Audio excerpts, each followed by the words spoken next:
तो आज हम लोग समझते हैं IUPAC name of complex compound. Complex compound का IUPAC नाम कैसे लिखा जाता है, बहुत ही आसान होता है। थोड़ा ध्यान से देखिए, आपको बात समझ में आ जाएगा।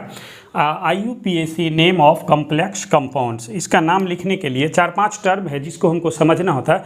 आप सबसे पहले क्या कीजिए, ये समझने से पहले मेरा वीडियो फर्स्ट जो है पार्ट फर्स्ट कम्प्लेक्स कंपाउंड का फर्स्ट उसमें मैं समझाया हूँ कि सेंट्रल आइटम किसको कहते हैं, लिगांड्स किसको कहते हैं, कैटायन किसको बोलते हैं और एनायन किसको बोलते हैं। ये बात जब आपको समझ में आ जाएगा तो IUPAC नाम आपको समझने में आसान हो जाएगा। और साथ में ऑक्सीडेशन नंबर कैसे निकालते हैं वैसे मैं यहाँ पर भी बता रहा हूँ। जैसे रूल क्या है, कम्प्लेक्स कंपाउंड का IUPAC नाम लिखेंगे तो इसका रूल्स क्या है। तो सबसे पहले हम लोग लिखते हैं, 4 ही रूल है जो हमें क्या करना है, याद रखना है। पहला है नेम ऑफ कैटायन, सबसे पहले हमको किसका नाम लिखना है, कैटायन का। उसके बाद क्या लिखना है, name of ligands in alphabetical order. उसके बाद लिगांड्स का नाम लिखना है अल्फ़ाबेटिकल ऑर्डर में। तब name of central metal atom with oxidation number. तब लिखना है नेम ऑफ एनायंस।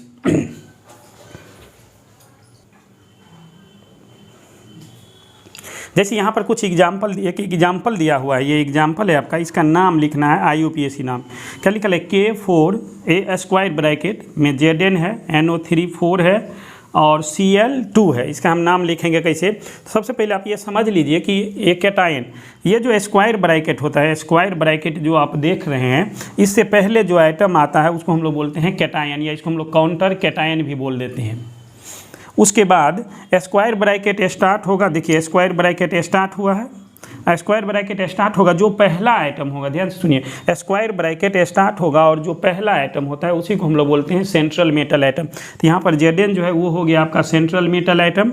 उसके बाद सेंट्रल मेटल आइटम के बाद जो भी स्पेसीज आपको मिले, जो कुछ भी मिले, लेकिन ब्रैकेट के अंदर, सेंट्रल मेटल आइटम के बाद लेकिन ब्रैकेट के अंदर, किस ब्रैकेट के, तो स्क्वायर ब्रैकेट के अंदर कौन है, NO3 4 और Cl2। तो ये दोनों जो है वो आपका क्या हो जाएगा, लिगांड्स।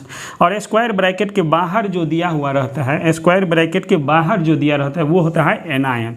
तो इसमें एनायंस नहीं है। तो हम सबसे पहले इसका नाम लिखते हैं, और कैसे लिखते हैं, देखिए लिखा हुआ, कंटिन्यू स्टार्ट करते हैं। सबसे पहले क्या लिखना है, क्या कह रहा है, नेम ऑफ कैटायन, कैटायन का नाम लिखना है। और कैटायन कौन है, K, कैटायन कौन है यहाँ पर, K। और K का नाम क्या है, पोटेशियम। K पर एक चार्ज होता है, इस चार्ज का जब ज़रूरत पड़ेगा ऑक्सीडेशन नंबर निकालेंगे, अभी चार्ज नहीं देखना है। K का नाम क्या है, पोटेशियम। तो आप यहाँ पर लिख लीजिए पोटेशियम। ये 4 है, उसके लिए हम लोग 4 के लिए टेट्रा का प्रयोग इसके लिए नहीं करेंगे, सीधा लिखेंगे पोटेशियम। तो यहाँ पर हम लोग लिख लेते हैं इसका नाम पोटेशियम।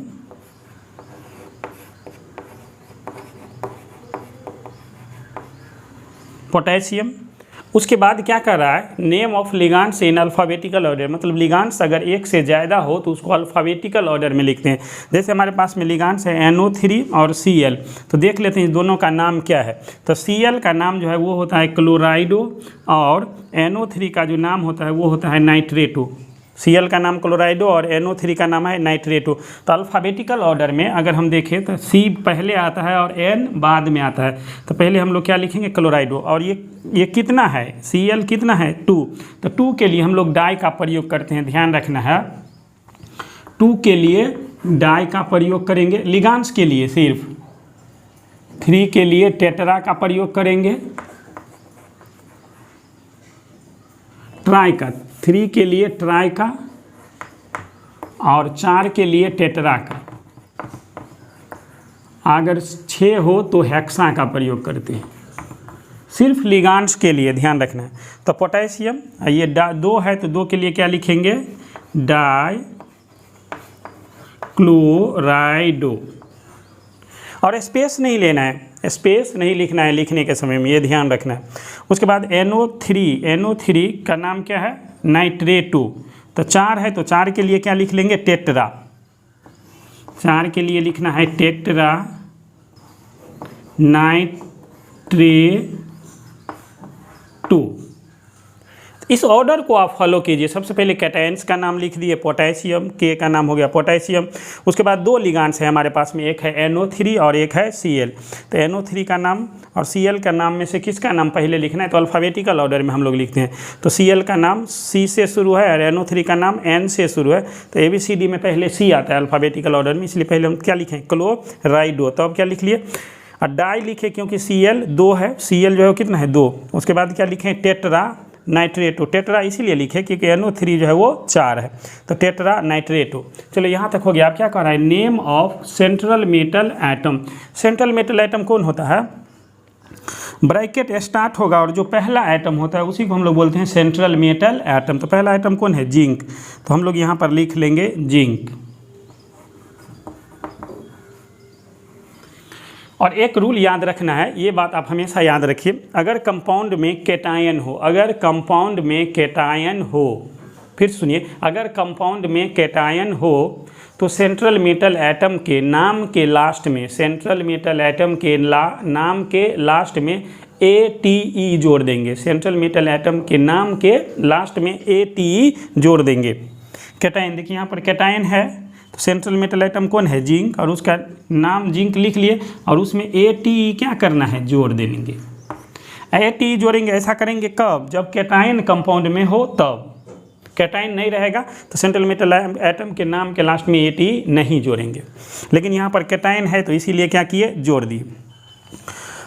उसके बाद क्या कर रहा है, सेंट्रल मेटल एटम का नाम विथ ऑक्सीडेशन नंबर, देखिए क्या लिखा है, विथ ऑक्सीडेशन नंबर। ON का मतलब ऑक्सीडेशन नंबर, मतलब साथ में इसका ऑक्सीडेशन नंबर लिखना है और उस ऑक्सीडेशन नंबर को रोमन लेटर में लिखना है, रोमन में। ऑक्सीडेशन नंबर जो लिखना है वो किस में लिखना है, रोमन में। तो हम लोग पहले ऑक्सीडेशन नंबर निकालेंगे। तो यहाँ पर ऑक्सीडेशन नंबर कैसे निकालेंगे, आप यहाँ पर ऑक्सीडेशन नंबर इसका निकाल लीजिए। अब पहला वीडियो देखिए, पार्ट फर्स्ट देखिए, उसमें हम समझाए हुए हैं ऑक्सीडेशन नंबर कैसे निकाला जाता है। तो ऐसे हम यहाँ पर निकाल के दिखा देते हैं। ऑक्सीडेशन नंबर निकालने के लिए हम लोग चार्ज देखते हैं, K पर कितना है 1 चार्ज और K कितना है 4, तो हम लोग लिख लेंगे +4। और उसके बाद Zn का निकालना होता है, इसको हम लोग क्या मान लेंगे, x मान लिए। और NO3 पर कितना चार्ज है, -1। NO3 पर चार्ज कितना है, -1। तो NO3 कितना है 4, तो लिखेंगे -4। Cl पर कितना माइनस है, देखिए Cl पर है आपका -1, तो Cl कितना है 2, तो लिख लेंगे -2। अब बराबर में हमको लिखना है 0। मतलब ऑक्सीडेशन नंबर निकालने के लिए सब पर हम क्या देखते हैं, चार्ज, और सब के चार्ज को ऐड करके और बराबर में हम लोग क्या लिखते हैं, 0। अब इसको जब हम लोग सॉल्व करेंगे तो 4 हमारा क्या होगा, कट जाएगा। तो x बराबर जो है वो हमारा क्या आ जाएगा, 2। ये उधर चला जाएगा राइट साइड, तो क्या आ जाएगा, प्लस में। और इसी 2 को रोमन लेटर में लिखना है ऐसे। तो यहाँ पर रोमन लेटर में ये 2 ऐसे हम लोग लिख देंगे, ये हो गया ऑक्सीडेशन नंबर। तो यही हो गया इस कम्प्लेक्स कंपाउंड का IUPAC नेम। चलिए हम कुछ और कम्प्लेक्स कंपाउंड का IUPAC नेम देखते हैं। अब इसको नोट्स कर लीजिए, ऐसे समझ में नहीं आएगा, लिखिए।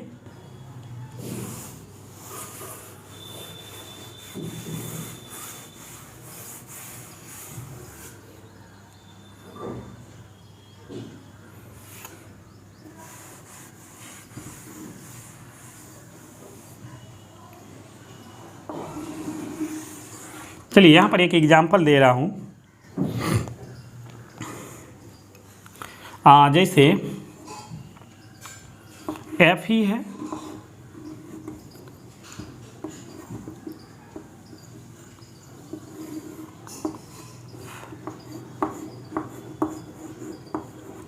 NH3 है, 4 है, Cl है,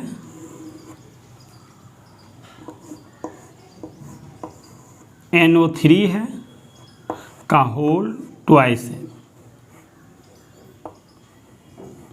अब इस कम्प्लेक्स कंपाउंड का हमको IUPAC नाम लिखना है। तो जब भी हम IUPAC नाम लिखते हैं तो क्या करते हैं, सबसे पहले हम IUPAC नाम लिखते हैं तो ये 4 टर्म आपको आना चाहिए। पहले क्या देखना है, नेम ऑफ कैटायन। सबसे पहले क्या लिखना है, नेम ऑफ कैटायन।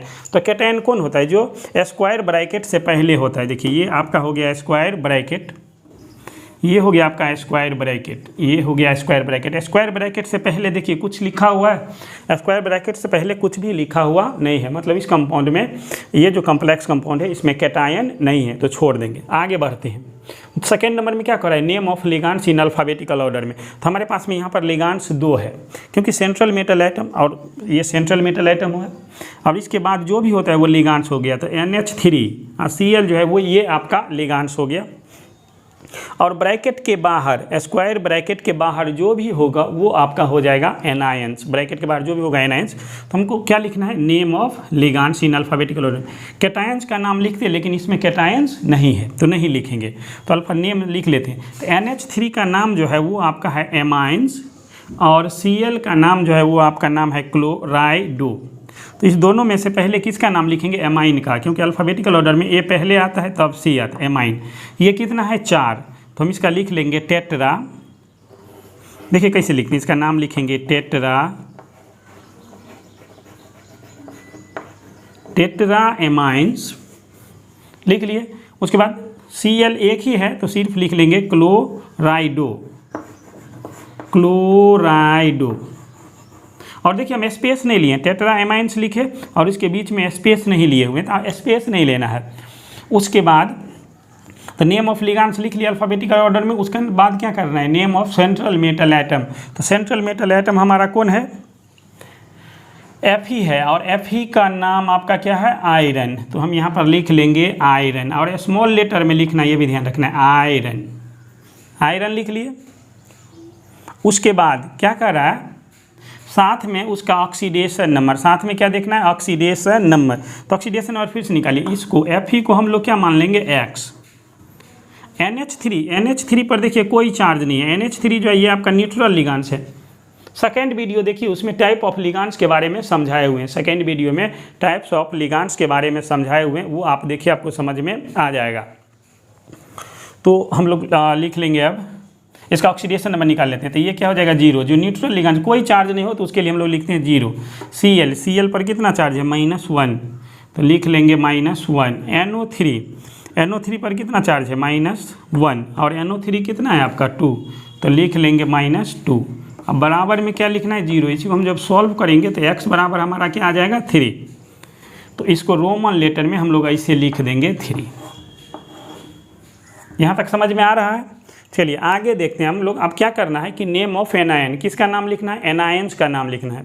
तो इसमें एनायंस कौन है, तो जो स्क्वायर ब्रैकेट से बाहर होता है वही एनायन होता है। तो NO3, तो NO3 जब एनायन होगा तो इसी का नाम जो है वो क्या हो जाता है, नाइट्रेट। तो ये कितना है, NO3 कितना है, 2। तो 2 के लिए डाई नाइट्रेट का प्रयोग नहीं करेंगे, सीधा लिख देंगे नाइट्रेट।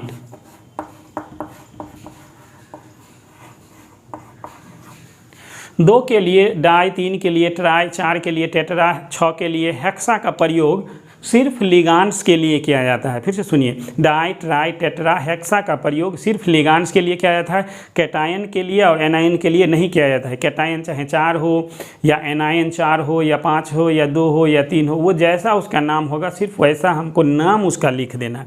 जैसे नाइट्रेट 2 है तो हम सिर्फ 2 के लिए डाई नाइट्रेट नहीं लिखें, सिर्फ इसका नाम लिख दिए नाइट्रेट। लेकिन अगर यही लिगांड्स के रूप में होता, जैसे इससे पहले वाले वीडियो में एग्जाम्पल में हम समझाए थे, NO3 जब लिगांड्स के रूप में था तो उसके लिए 4 था, तो 4 के लिए हम लोग टेट्रा का प्रयोग किए थे। सेमी स्पेसीज जो होता है वो लिगांड्स भी हो सकता है और एनायन भी हो सकता है। वो डिपेंड करता है कि ब्रैकेट के अंदर है कि ब्रैकेट के बाहर। यही NO3 को अगर हम अंदर ले आएंगे तो वो हो जाएगा लिगांड्स, इसी को हम बाहर रखेंगे तो वो हो जाएगा एनायंस। तो इसका नाम हो गया इस कम्प्लेक्स कंपाउंड का टेट्रा एमेंस क्लोराइडो आयरन 3 और नाइट्रेट। चलिए कुछ और एग्जाम्पल देखते हैं। और वैसे यहाँ पर मैं कुछ ही कैटायन का नाम, कुछ लिगांड्स का, कुछ सेंट्रल मेटल एटम का और कुछ एनायंस का नाम लिखे हुए बुक में, सारा कुछ अरेंज करके लिखा हुआ है। यहाँ बोर्ड छोटा है इसलिए हम सब कुछ लिख नहीं सकते हैं। आप इससे पहले वाला वीडियो जो है पार्ट 1 और पार्ट 2 जो है वीडियो, वो आप देखिए, वहाँ पर हम डिटेल से बताए हुए हैं, वो आपको समझ में आ जाएगा। इस क्लास में मैं सिर्फ बता रहा हूँ IUPAC नाम कैसे लिखा जाता है, बहुत ही आसान है।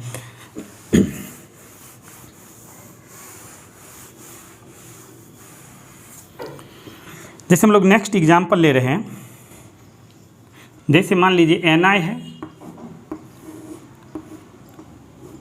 NiCO4 है, सिर्फ इसी का नाम लिखना है।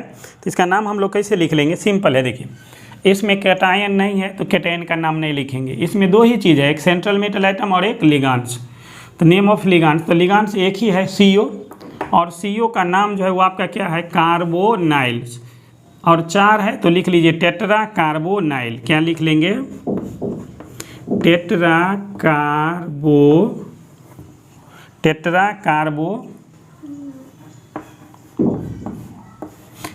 कार्बोनाइल। उसके बाद क्या लिखना है, name of central metal atom. Central metal atom कौन है, Na। तो Na का नाम आप देख लीजिए क्या है, निकेल। तो यहाँ पर लिख लीजिए आप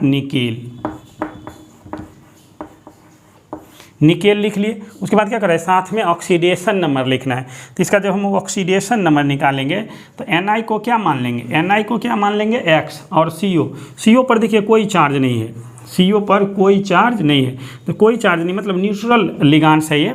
तो इसके लिए क्या लिखेंगे, 0 बराबर क्या हो गया 0। तो X बराबर क्या हो गया 0, मतलब नहीं आया तो ब्रैकेट में हम यहाँ पर क्या लिख देंगे 0, ऐसे हमें लिखना पड़ता है। तो इसका नाम हो गया टेट्रा कार्बोनाइल निकेल्स। चलिए अब एक एग्जाम्पल दे रहा हूँ, आप लोग खुद से ट्राई कीजिए।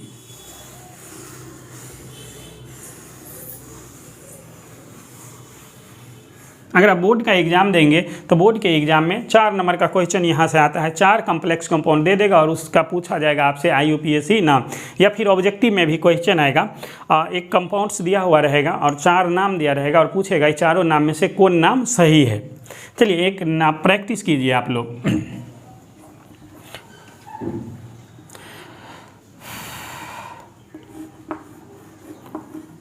Mg2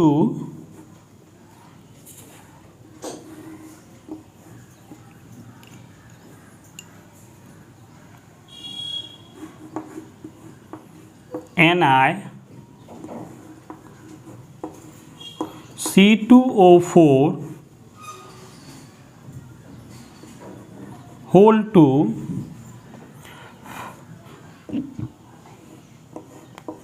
NO3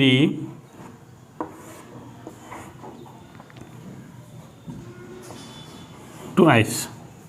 लिखिए इसका नाम लिखिए, आप खुद से इसका नाम ट्राई कीजिए।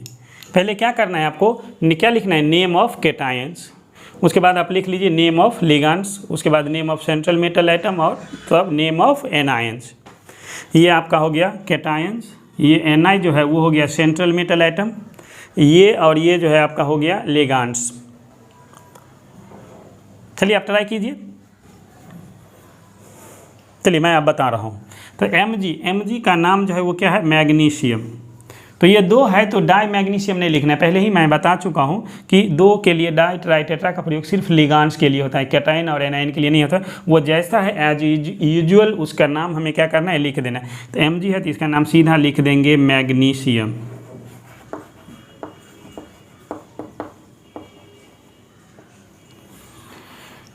हो गया। उसके बाद क्या करना है, नेम ऑफ लिगांड्स। लिगांड्स हमारे पास में 2 है, C2O4 और NO3। तो दोनों का नाम देख लेते हैं। तो C2O4 यहाँ पर नाम लिखा हुआ नहीं है, लेकिन एक तरीका आप ये याद रखिए, यहाँ पर लिखा हुआ है, देखिए यहाँ पर C2O4 का नाम क्या लिखा है, ऑक्जीलेट्स। अगर यही अगर लिगांड्स हो जाएगा तो ऑक्जीलेटो हो जाता है। एनायंस में जो नाम होता है तो उसमें से लास्ट में से क्या करते हैं, ई हटा देते हैं और ओ क्या करते हैं, जोड़ देते हैं। कहने का मतलब ये हो गया C2O4 2 माइनस का नाम हो जाता है आपका ऑक्जीलेटो। तो हम यहाँ पर लिख देंगे, और ये कितना है 2, तो लिख लेंगे डाई ऑक्जेलेटो। सही है। उसके बाद हम लोग क्या करना है, एनायंस का नाम ये एक और लिगांड्स है, नहीं अल्फ़ाबेटिकल ऑर्डर दिखेंगे, ये गड़बड़ हो गया। अल्फ़ाबेटिकल ऑर्डर देख लेंगे पहले। ये NO3 का नाम नाइट्रेटो है।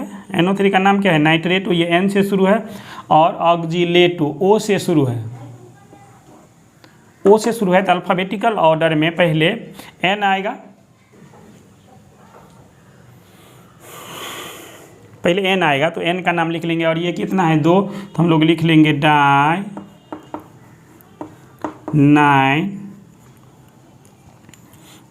9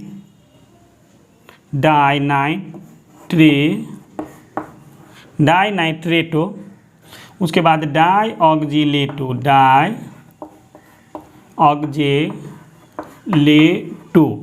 हो गया। अब उसके बाद क्या करना है, क्या लिखना है, name of central metal atom. Central metal atom कौन है, Na, तो इसका नाम लिख लेंगे निकेल। यहाँ पर हम लोग लिख लेते हैं निकेल। साथ में क्या लिखना है, उसका ऑक्सीडेशन नंबर। तो आप यहीं पर इसका ऑक्सीडेशन नंबर निकाल लीजिए। देखिए इसका ऑक्सीडेशन नंबर निकालेंगे तो Mg पर कितना चार्ज है, 2, Mg कितना है 2, तो लिख लेंगे +4। Na को हम लोग क्या मान लेंगे, X। C2O4 पर देखिए कितना चार्ज है, C2O4 पर 2 माइनस चार्ज है। C2O4 को ही हम लोग OX 2 माइनस भी लिखते हैं। एक C2O4 पर 2 माइनस, तो C2O4 कितना है 2, तो कितना हो जाएगा -4। और ये NO3 पर देख लीजिए कितना चार्ज है, NO3 पर है -1 और NO3 कितना है 2, तो हो जाएगा -2। बराबर में क्या लिखेंगे 0, 4 क्या हो जाएगा, कट जाएगा, तो आपका X बराबर जो है वो कितना आ जाएगा 2। तो यहीं पर हम रोमन लेटर में क्या करेंगे, यहाँ पर 2 लिख देंगे। तो ये इसका नाम हो गया।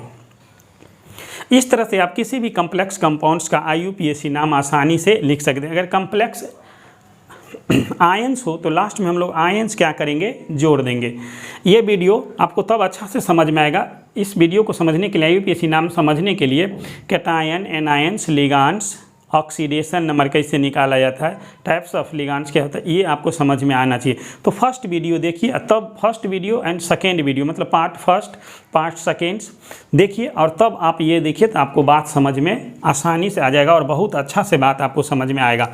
नेक्स्ट वीडियो में मैं बताऊँगा आपको हाइब्रिडाइजेशन और shape, geometry of complex compounds and complex compound जो है वो पैरामैग्नेटिक है या डायमैग्नेटिक है। ये नेक्स्ट वीडियो में मतलब ये पार्ट फर्स्ट बता चुका हूँ, पार्ट सेकेंड भी बता चुका हूँ, ये पार्ट थर्ड हो गया।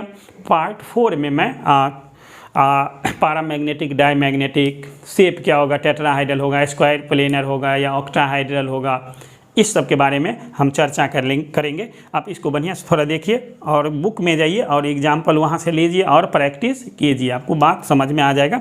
अगर आपको समझने में कोई दिक्कत हो तो आप मुझे कमेंट करके ज़रूर बताइए। अगर इस वीडियो से आपको फ़ायदा हो रहा है, अगर आपको बात समझ में आ रहा है, तो आप प्लीज़ आप मेरे चैनल को लाइक और सब्सक्राइब ज़रूर कर दीजिए, कमेंट ज़रूर कर दीजिए। अगर आपको फ़ायदा हो रहा है तो अपने दोस्तों को भी शेयर कीजिए।